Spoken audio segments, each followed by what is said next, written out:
ನಮಸ್ತೆ, welcome back to our YouTube channel. ಇವತ್ತಿನ ವಿಡಿಯೋದಲ್ಲಿ ನಿಮ್ಮ ಜೊತೆ ನಾನು ಲಂಚ್ ರೆಸಿಪಿನ ಶೇರ್ ಮಾಡ್ತಾ ಇದ್ದೀನಿ. ಬನ್ನಿ. ಸೊ ಇವತ್ತೊಂದು ಕುಕ್ವೇರನ್ನು ನಿಮ್ಮ ಜೊತೆ ಶೇರ್ ಮಾಡೋಣ ಅಂತ ಹೇಳಿ ಇದು ಬಂದು ನಾನು ಫ್ಲಿಪ್ಕಾರ್ಟಲ್ಲಿ ತೆಗೆದುಕೊಂಡಿರೋದು. ತುಂಬ ದಿನದಿಂದ ಈ ಕುಕ್ವೇರನ್ನು ತೆಗೆದುಕೊಳ್ಬೇಕು ಅಂತ ತುಂಬಾ ಆಸೆ ಇತ್ತು. ಸೊ ಹಾಗಾಗಿ ಈ ಸಾರಿ ನಾನು ಫ್ಲಿಪ್ಕಾರ್ಟಲ್ಲಿ ಇದನ್ನು ತೆಗೆದುಕೊಂಡೆ. 1 ಲೀಟರ್ ಇದು. ಸೊ ಇದನ್ನು ನಾನು ಯಾಕೆ ತೆಗೆದುಕೊಂಡೆ ಅಂತ ಹೇಳಿದರೆ, ಇವಾಗ ಬಾಯ್ಲ್ಡ್ ರೈಸ್ ಮಾಡಲಿಕ್ಕೆ ತುಂಬಾ ಗ್ಯಾಸ್ ಬೇಕಾಗುತ್ತೆ. ಇದರಲ್ಲಿ ಗ್ಯಾಸ್ ಖರ್ಚು ಕಡಿಮೆ, ಜೊತೆಗೆ ಅನ್ನ ಕೂಡ ನ್ಯಾಚುರಲ್ ಆಗಿ ಬರುತ್ತೆ. ಸೊ ನೋಡಿ ಇವಾಗ ಅದನ್ನು ಹೇಗೆ ಮಾಡೋದು ಅನ್ನೋದನ್ನು ಶೇರ್ ಮಾಡ್ತೀನಿ. ಫಸ್ಟ್ ಟೈಮ್ ಮಾಡ್ತಾ ಇದ್ದೇನೆ, ಇದು ನಮಗೆ ನಿಜವಾಗ್ಲೂ ಯೂಸ್ ಆಗುತ್ತೆ ಅನ್ನೋದನ್ನು ಕೂಡ ಶೇರ್ ಮಾಡ್ತೀನಿ. ಸೊ ಇದು ಬಂದು ಹಾಟ್ ಬಾಕ್ಸು ಮೇಲ್ಗಡೆ ಇರೋದು. ಸೊ ಜಸ್ಟ್ ಇವಾಗಲೇ ನಾನು ಇದನ್ನು ಓಪನ್ ಮಾಡ್ತಾ ಇದ್ದೀನಿ. ಸೊ ಕಲರ್ ಅಂತೂ ಕಲರ್ಫುಲ್ ಆಗಿದೆ ಅಂತ ಹೇಳ್ಬೋದು. ಸೊ ಇವಾಗ ಇದನ್ನು ಓಪನ್ ಮಾಡ್ತೀನಿ. ಸೊ ನೋಡಿ, ಒಳಗಡೆ ಲಿಡ್ಡು ಈ ರೀತಿಯಾಗಿದೆ. ಜೊತೆಗೆ ಇದ್ರ ಒಳಗಡೆ ನಾವು ಅನ್ನ ಮಾಡಲಿಕ್ಕೆ ಒಂದು ಪಾತ್ರೆನ ಕೊಟ್ಟಿರ್ತಾರೆ. ಸೊ ಹೇಗೆ ಮಾಡೋದು ಅನ್ನೋದು ಕೂಡ ಇದರಲ್ಲಿ ಇದೆ.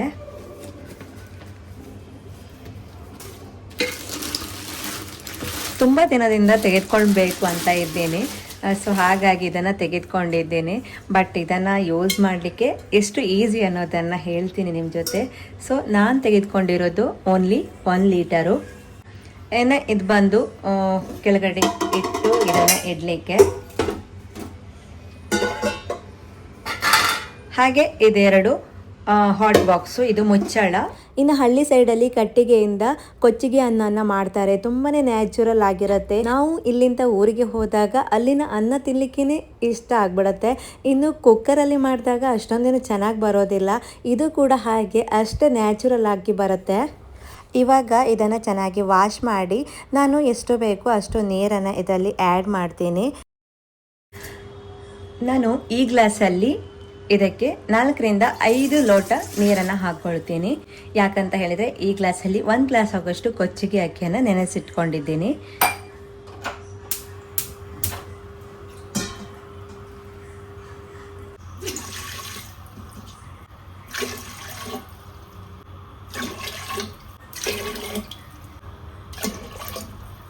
ಕೊಚ್ಚಿಗೆ ಅಕ್ಕಿಗೆ ಉಪ್ಪು ಆಪ್ಷನಲ್, ಬೇಕಾದರೆ ಹಾಕ್ಕೊಳ್ಳಿ. ನಾನು ಹಾಕ್ತಾ ಇದ್ದೀನಿ. ಇಲ್ಲಿ ನಾನು ನೀರನ್ನು ಕುದಿಲಿಕ್ಕೆ ಇಟ್ಟಿದ್ದೇನೆ. ಒಂದು 5 ರಿಂದ 10 ನಿಮಿಷದೊಳಗೇ ಅದು ಕುದ್ಬಿಡುತ್ತೆ. ನಂತರ ಅದಕ್ಕೆ ಅಕ್ಕಿಯನ್ನು ವಾಶ್ ಮಾಡಿ ಹಾಕ್ಕೊಳ್ತೀನಿ. ಹೊರಗಡೆ ಅಂತೂ ಸಿಕ್ಕಾಪಟ್ಟೆ ಬಿಸಿಲು. ಹಾಗೆ ಇವತ್ತಿನ ಊಟಕ್ಕೆ ನಾನು ಬಸ್ಲಿದು ಪಲ್ಯ ಮಾಡೋಣ ಅಂತ ಅಂದ್ಕೊಂಡಿದ್ದೀನಿ. ಲಾಸ್ಟ್ ಟೈಮ್ ನಿಮ್ಮ ಜೊತೆ ನಾನು ಸಾಂಬಾರನ್ನು ಶೇರ್ ಮಾಡಿದ್ದೆ. ಮತ್ತೆ ಇದು ಬಸ್ನೆ ನೋಡಿ ಎಷ್ಟು ದೊಡ್ಡದಾಗಿದೆ ಅಂತ ಹೇಳಿ. ಸೊ ತುಂಬ ಚೆನ್ನಾಗಿ ಗ್ರೋತ್ ಆಗ್ತಾ ಇದೆ. ಸೊ ಹಾಗಾಗಿ ಇದನ್ನು ಕಟ್ ಮಾಡಿಬಿಡೋಣ, ಮತ್ತು ಫ್ರೆಶ್ ಇರುವಾಗಲೇ ಇದನ್ನು ಅಡುಗೆ ಮಾಡಿ ತಿನ್ನೋಣ ಅಂತ ಡಿಸೈಡ್ ಮಾಡಿ ಇವಾಗ ಇದನ್ನು ಕಟ್ ಮಾಡ್ಕೊಳ್ತೀನಿ. ಸೊ ಸ್ವಲ್ಪ ಬಬಲ್ಸ್ ಬರ್ತಾ ಇದೆ. ಇವಾಗ ರೈಸನ್ನು ಹಾಕ್ತೀನಿ.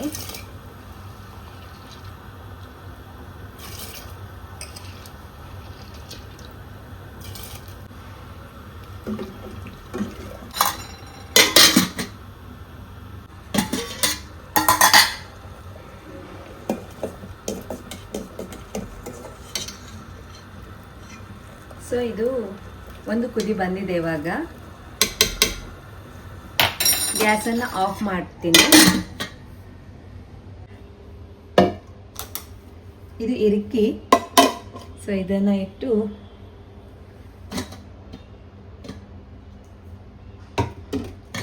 ಅಷ್ಟೊಂದೇನೋ ಬಿಸಿ ಇಲ್ಲ, ಹಾಗಾಗಿ ಡೈರೆಕ್ಟಾಗಿ ಇಟ್ಬಿಟ್ಟೆ. ಇವಾಗ ಇದನ್ನು ಮುಚ್ಚಿಡೋದು. ಇದು ಮುಚ್ಚಿಟ್ಟಿದ ನಂತರ 40 ನಿಮಿಷಗಳ ಕಾಲ ಹಾಗೆ ಬಿಡಬೇಕು. ಅದರೊಳಗಡೆ ಅದು ಬಾಯ್ಲ್ ಆಗಿಬಿಡುತ್ತೆ. ನಂತರ ಓಪನ್ ಮಾಡಿದಾಗ ಚೆನ್ನಾಗಿ ಅದು ಬೆಂದಿರುತ್ತೆ. ಗ್ಯಾಸಲ್ಲೂ ಕೂಡ ನಾವೊಂದು 10 ನಿಮಿಷ ಕುದಿಸಿದ್ದು ಅಷ್ಟೇ. ಗ್ಯಾಸ್ ಕೂಡ ಖರ್ಚು ಕಡಿಮೆ. ಹಾಗೆ ಇವಾಗ ಇದರಲ್ಲಿ ನಾವು ಹಾಗೆ ಇಟ್ಟಾಗ ಚೆನ್ನಾಗಿ ಅದರಲ್ಲೇ ಅದು ಬಾಯ್ಲ್ ಆಗಿಬಿಡುತ್ತೆ. ಹಾಗೆ ಇನ್ನೊಂದು ಹೇಳಬೇಕು ಅಂತ ಇದ್ದೀನಿ, ಇದು ಹೊಸದಾಗಿ ತಂದಿರೋದ್ರಿಂದ ನನಗೆ ಗೊತ್ತಿಲ್ಲದೆ ಅದನ್ನು ನಾನು ವಾಶ್ ಮಾಡಿಬಿಟ್ಟೆ. ಮೇಲ್ಗಡೆ ಇರುವಂತಹ ಹಾಟ್ ಬಾಕ್ಸನ್ನು ವಾಶ್ ಮಾಡಬಾರ್ದಂತೆ ಇದರಲ್ಲಿ ಕೊಟ್ಟಿದ್ರು. ಒದ್ದೆ ಬಟ್ಟೆಯಲ್ಲಿ ಅದನ್ನು ಚೆನ್ನಾಗಿ ಒರೆಸಬೇಕು. ಸೊ ನನಗೆ ಗೊತ್ತಿರಲಿಲ್ಲ, ನಾನು ಸೋಪನ್ನು ಹಾಕಿ ಚೆನ್ನಾಗಿ ವಾಶ್ ಮಾಡಿಬಿಟ್ಟೆ. ಗೊತ್ತಿಲ್ಲ, ಫಸ್ಟ್ ಟೈಮ್ ಅಲ್ವಾ, ಇನ್ನು ನೆಕ್ಸ್ಟ್ ಟೈಮ್ ನಾನು ಹಾಗೆ ಮಾಡ್ತೀನಿ ಅಂದ್ಕೊಂಡಿದ್ದೀನಿ. ಆ ಕಡೆ ಅನ್ನ ಆಗ್ತಾ ಇದೆ, ಈ ಕಡೆ ನಾನು ಇವಾಗ ಸಬ್ಜಿ ಮಾಡ್ಕೊಳ್ತಾ ಇದ್ದೀನಿ. ನಮ್ಮ ಗಾರ್ಡನ್ನಲ್ಲಿ ಆಗಿರುವಂತಹ ಈ ಬಸಳೆಯನ್ನು ಕಟ್ ಮಾಡಿ ಇವಾಗ ನಾನು ಆಲೂವನ್ನು ಸೇರಿಸಿ ಇದನ್ನು ಪಲ್ಯ ಮಾಡ್ಕೊಳ್ತೀನಿ. ಸೊ ಇವಾಗ ಇದರಲ್ಲಿ ಪಲ್ಯ ಮಾಡುವಂತ ಅಂದ್ಕೊಂಡಿದ್ದೀನಿ. ಚಟ್ನಿ ಮಾಡುವಂತ ಅಂದ್ಕೊಂಡೆ, ಯಾಕಂದರೆ ಸ್ವಲ್ಪ ಇದೆಯಲ್ಲ ಅಂತ. ಬಟ್ ಚಟ್ನಿ ಹೇಗೆ ಬರುತ್ತೋ ಗೊತ್ತಿಲ್ಲ. ಸೊ ಹಾಗಾಗಿ ಆಲೂಗಡ್ಡೆ ಹಾಕಿ ಇದನ್ನು ಪಲ್ಯ ಮಾಡಿಬಿಡ್ತೀನಿ. ಚೆನ್ನಾಗಾಗತ್ತೆ. ಬಟ್ ಇಷ್ಟಿಷ್ಟು ದೊಡ್ಡ ಎಲೆ ನೋಡಿ, ಒಂದು ಎಲೆ ಕೂಡ ವೇಸ್ಟ್ ಆಗೋದಿಲ್ಲ, ಅಷ್ಟು ಚೆನ್ನಾಗಿದೆ ಇದು. ಇದನ್ನು ಇಷ್ಟು ಚಿಕ್ಕದನ್ನು ಕಟ್ ಮಾಡಿ ಅದನ್ನು ಹೀಗೆ ಊರಿದ್ದ ಅದರಲ್ಲಿ ಇಷ್ಟೊಂದು ಬೆಳ್ಕೊಂಡಿದೆ ನೋಡಿ.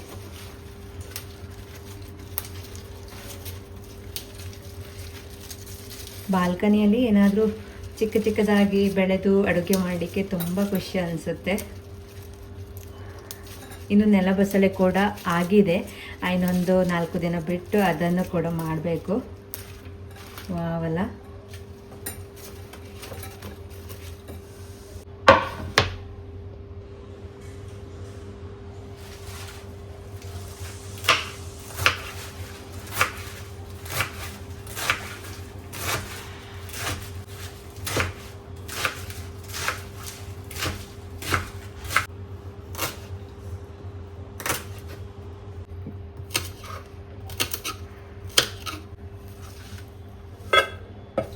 ಇದನ್ನು ಚೆನ್ನಾಗಿ ವಾಶ್ ಮಾಡಿಕೊಂಡು ಇವಾಗ ಫಟಾಫಟ್ ಅಂತ ನಾನು ಹೇಗೆ ಮಾಡ್ತೀನಿ ಪಲ್ಯ ಅನ್ನೋದನ್ನು ಶೇರ್ ಮಾಡ್ತೀನಿ.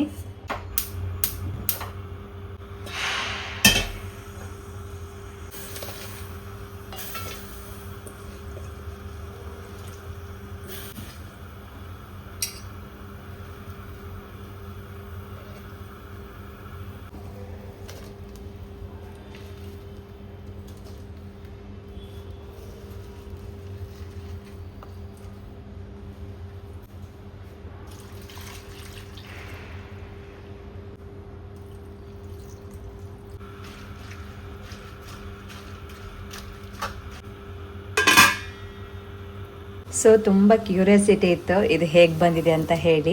ಹಾಗೆ 30 ನಿಮಿಷ ಆಗಿದೆ, ಇವಾಗ ಓಪನ್ ಮಾಡ್ತೀನಿ.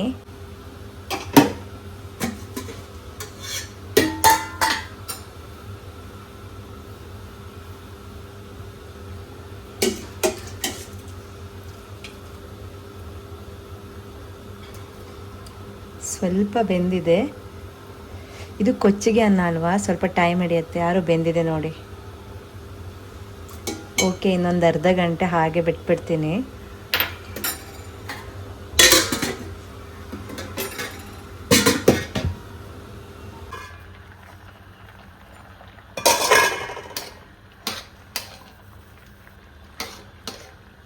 ಸೊ ಇವಾಗ ಒಂದು ಕುದಿ ಬಂದಿದೆ. ಇವಾಗ ಇದಕ್ಕೆ ಉಪ್ಪನ್ನು ಸೇರಿಸ್ತೀನಿ.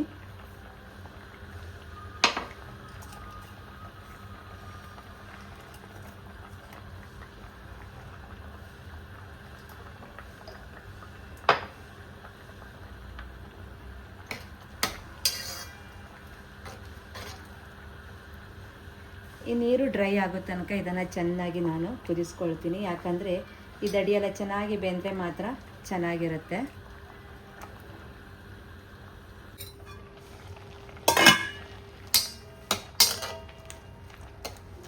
ಸೊ ಸ್ವಲ್ಪ ಸ್ವಲ್ಪ ನೀರಿದೆ, ಪರವಾಗಿಲ್ಲ. ಇವಾಗ ಸ್ವಲ್ಪ ಕಾಯಿ ತುರಿಯನ್ನು ಹಾಕ್ತಾ ಇದ್ದೀನಿ. ಸೊ ಜೊತೆಗೆ ನಾನಿಲ್ಲಿ ರಸಂ ಪೌಡರನ್ನು ಹಾಕ್ತಾ ಇದ್ದೀನಿ. ಸ್ವಲ್ಪ ಮಿರ್ಚಿ ಪೌಡರ್ ಕೂಡ ಹಾಕ್ಬೋದು. ಸೊ ತುಂಬ ಈಸಿ ಪ್ರೊಸೆಸ್ ಇದು.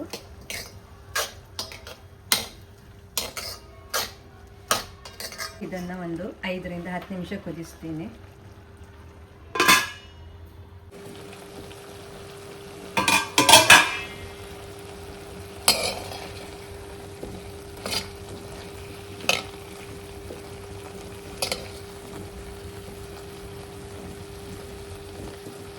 ಸೊ ಫೈನಲಿ ಇದು ಆಯಿತು ಅನಿಸುತ್ತೆ. ನಮ್ಮ ಆರ್ನ ಕೂಡ ಬಂದು